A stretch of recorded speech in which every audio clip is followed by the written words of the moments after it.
18واں باب طمع کے بیان میں، یہ 18واں باب ہے جس میں طمع اور حرص و لالچ کا بیان ہے۔ اللہ تبارک و تعالی نے آدمی کے اندر بہت سی صفات رکھی ہیں، اور جتنی بھی صفات اللہ تعالی نے رکھی ہیں ان میں اگر ان کو صحیح رخ پر استعمال کیا جائے تو بہت ہی زیادہ فائدہ مند ہے، اور اگر غلط رخ پر استعمال کیا جائے تو وہ نقصان دہ ہو جاتی ہیں۔ اچھی صفات بھی ہیں، بری صفات بھی ہیں، لیکن اچھی صفات بھی اگر غلط رخ پر استعمال ہوں تو وہ نقصان دہ ہو جاتی ہیں۔ جیسے محبت ایک اچھی صفت ہے بندے میں، لیکن اگر وہ غیر اللہ سے ہو تو یہ نقصان دہ ہے اور ناجائز ہے۔ اور اسی طرح بندے میں ایک صفت ہے غصہ۔ غصہ جو ہے بری صفت ہے بظاہر، لیکن اگر اللہ کے دشمنوں پر ہو، کافروں پر ہو میدان جنگ میں، تو یہ اللہ کو محبوب ہے، پسندیدہ ہے اور اچھی صفت شمار ہوگا۔ تو اسی طرح جتنی بھی صفات اللہ نے بندے میں رکھی ہیں، چاہے اچھی یا بری، اگر وہ اچھی جگہ پر استعمال ہو، ہر چیز اپنی جگہ پر استعمال ہو تو وہ اپنی جگہ پر اچھی ہے۔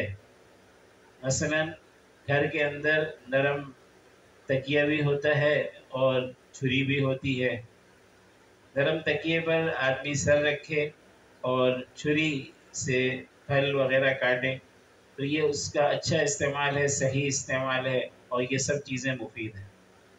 لیکن اگر اس کے برعکس کرے تو یہ چیزیں نقصان دہ ہو جاتی ہیں۔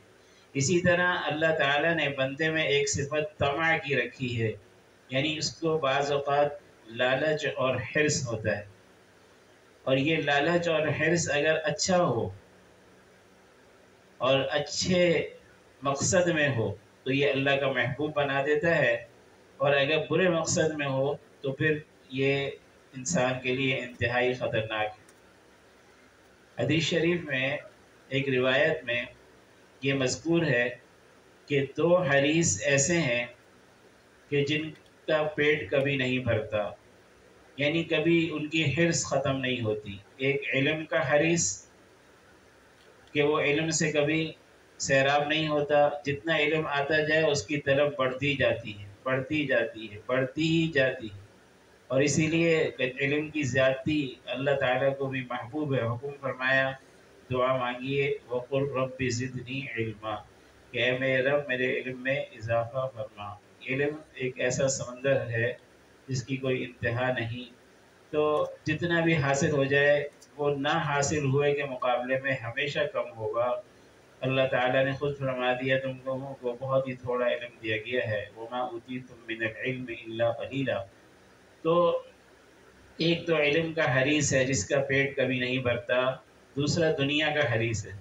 اگر اس کے اندر دنیا کی حرص آ جائے تو جتنا بھی اس کے پاس آ جائے وہ کہتا ہے اور آئے اور آئے اور آئے۔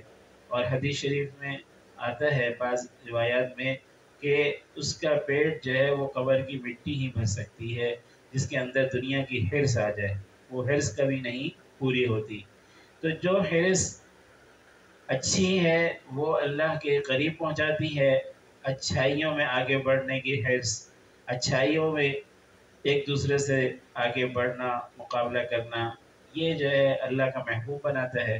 اور جو بری حرص ہے وہ آدمی کو انتہائی نقصان دہ ہے۔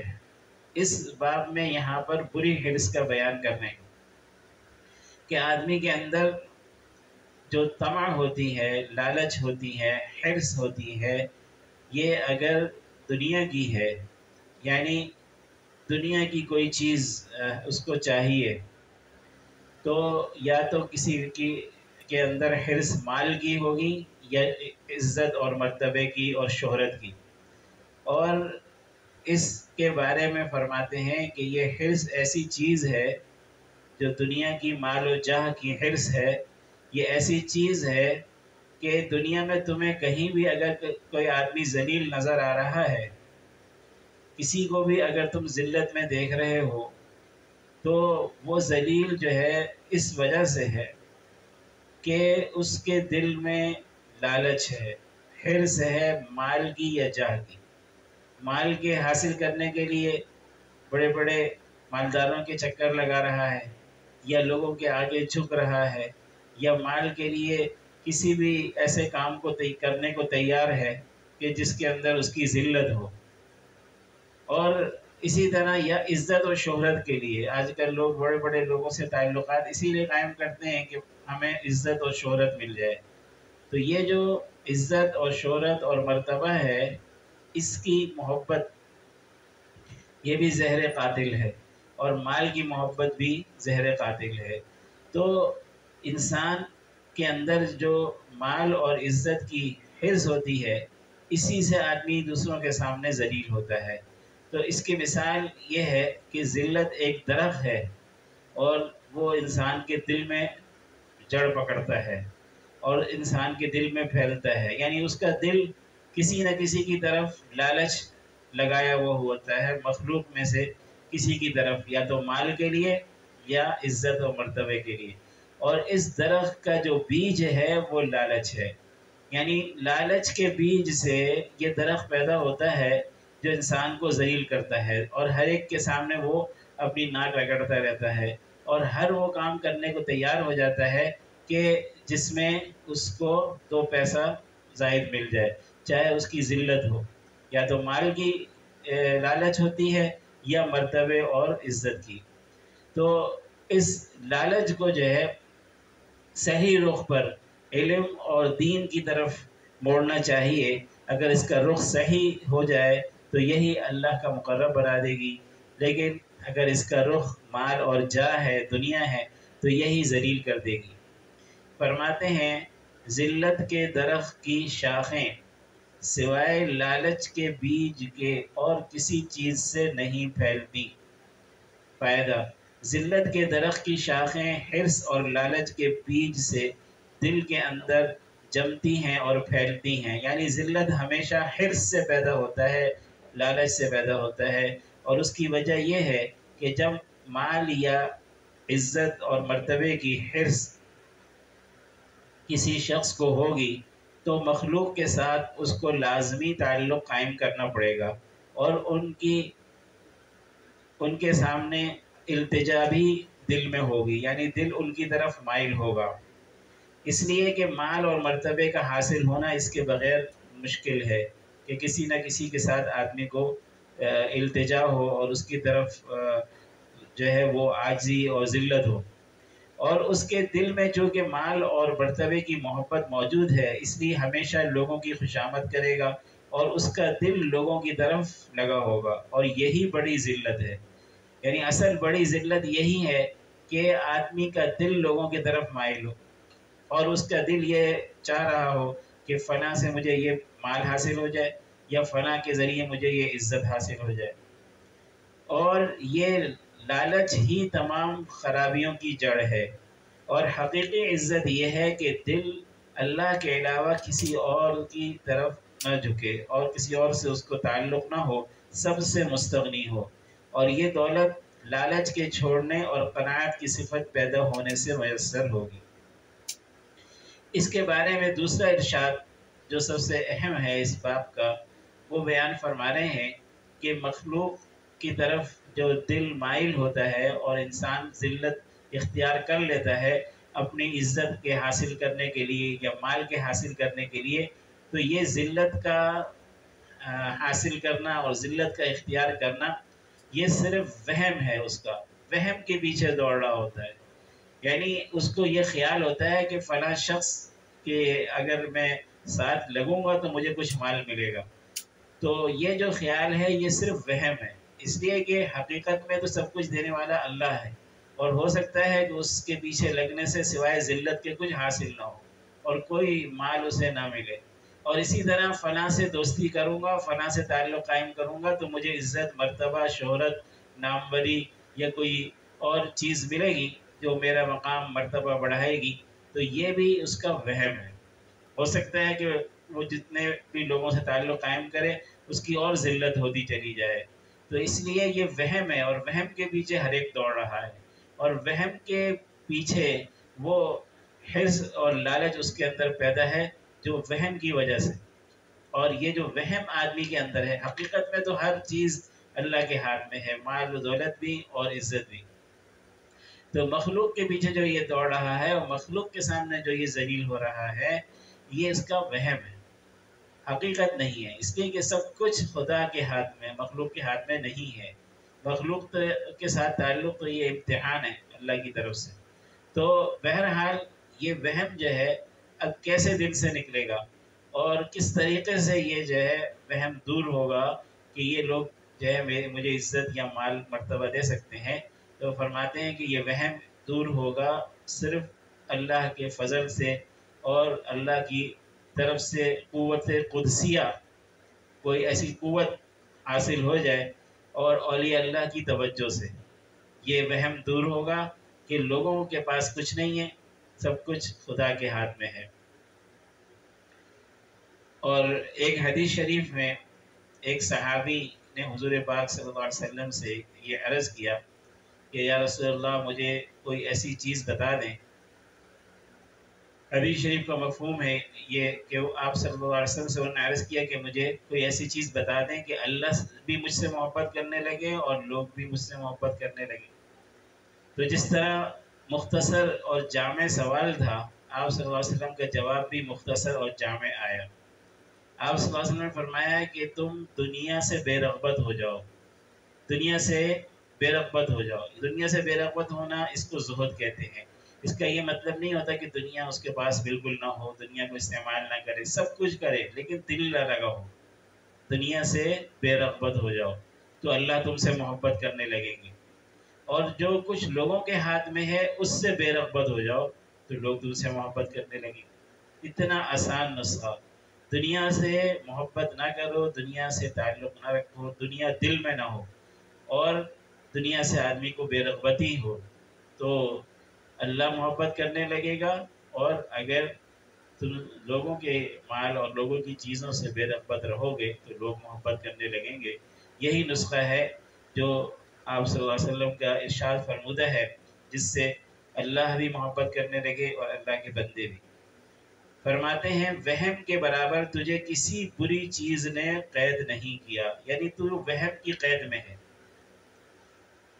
یہ مضمون پچھلے مضمون کے لیے دلیل ہے. مطلب یہ ہے کہ وہم جیسی کوئی چیز انسان کو حرص اور لالچ میں قید نہیں کرتی. یعنی انسان جو حرص اور لالچ میں قید ہے وہ اپنے وہم کی وجہ سے ہے.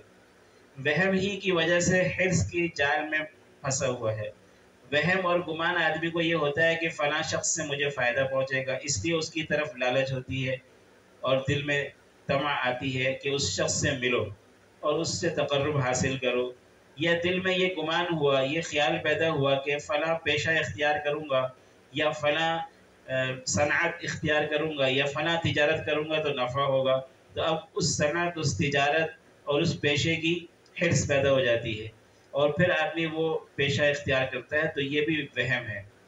غرض جس قدر تعلقات کی زنجیریں آدمی کے ساتھ بندھی ہوئی ہیں اور انسان کے پاؤں میں پڑی ہوئی ہیں وہ آزادی سے دور ہے. آزاد آدمی وہ ہے کہ جس کا دل ان چیزوں میں الجھا ہوا نہ ہو، دل اللہ سے جڑا ہو. اور اسی قوت وہمیہ کی بدولت وہ ان زنجیروں میں قید ہے. اور اس وہم سے نکلنے کی صورت سوائے قوت قدسیہ اور اللہ والوں کی توجہ کے ممکن نہیں. اور انسان کا نفس تو وہمی چیزوں کی طرف بہت ہی راغب ہوتا ہے اور حقیقتوں سے بہت دور ہوتا ہے. اس لیے جب تک نفس کا تزکیہ نہ ہو جائے اس بیماری سے نکلنا مشکل ہے. تو یہ جو ہے اولیاء اللہ کی توجہ سے اور محنت اور کوشش کرنے سے اور اللہ سے لو لگانے سے یہ چیز دور ہوگی. اس باب کا تیسرا اور آخری ارشاد ہے جس چیز سے تو مایوس ہے اس سے آزاد ہے اور جس کی طمع تیرے اندر ہے، لالچ ہے، تو اس کا غلام ہے. مطلب یہ ہے کہ انسان کو یہ چاہیے کہ ہر چیز سے مایوس ہو جائے، یعنی خدا کے علاوہ کسی اور چیز سے ایسا تعلق نہ رکھے کہ بھروسہ اس پر ہو. استعمال تو سب کچھ کرے کیونکہ اللہ کا حکم ہے کہ استعمال کرو، لیکن اللہ کا حکم یہ بھی ہے کہ یہ چیز فائدہ نہیں دے سکتی ہماری مرضی کے بغیر، تو اس لیے امید ہم سے رکھو. اس چیز سے امید نہ رکھو، چاہے کوئی انسان ہو، چاہے وہ کوئی کاروبار ہو، کوئی تجارت ہو، کوئی پیشہ ہو، کچھ بھی ہو، اس سے اپنے دل کو نہ جوڑ لو کہ بھئی یہی مجھے فائدہ پہنچائے گا، دکان ہی مجھے کھلائے گی. یہ ساری لالچ جو ہے انتہائی بری ہے. تو دنیا سی چیزوں سے آدمی کو مایوس ہو جانا چاہیے اور دنیا والوں سے بھی مایوس ہو جانا چاہیے. اس لیے اصول بتا رہے ہیں کہ جس چیز سے تم مایوس ہو تو اس سے تو آزاد ہو. یعنی تمہارا دل جب اس سے امید ہی نہیں رکھ رہا تو اس سے پھر ملنے کی تمہیں فکر ہی نہیں ہوگی، پریشانی نہیں ہوگی کہ اس سے کچھ ملا یا نہیں ملا.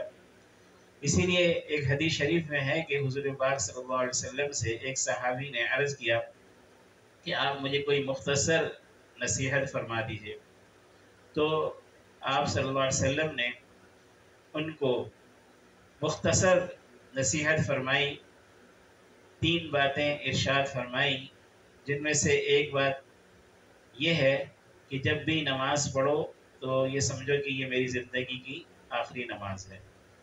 اور دوسری نصیحت مجھے یاد نہیں رہی، تیسری نصیحت یہ فرمائی کہ لوگوں کے پاس جو کچھ ہے اس سے بس مایوس ہو جاؤ، بس لوگوں کے بس اوپر نگاہ نہ ہو. اجمع الیاس عما فی ایدی الناس. ہاں دوسری نصیحت یہ فرمائی جو اب یاد آ گئی، آپ صلی اللہ علیہ وسلم نے فرمایا کوئی ایسی بات زبان سے نہ نکالو جس سے تمہیں پھر معذرت کرنی پڑے کہ میں نے غلطی سے یہ بات کہہ دی. تو اس لیے سوچ سمجھ کر زبان سے بات نکالو. پہلی نصیحت کہ نماز ایسی پڑھو کہ جیسے یہ آخری نماز.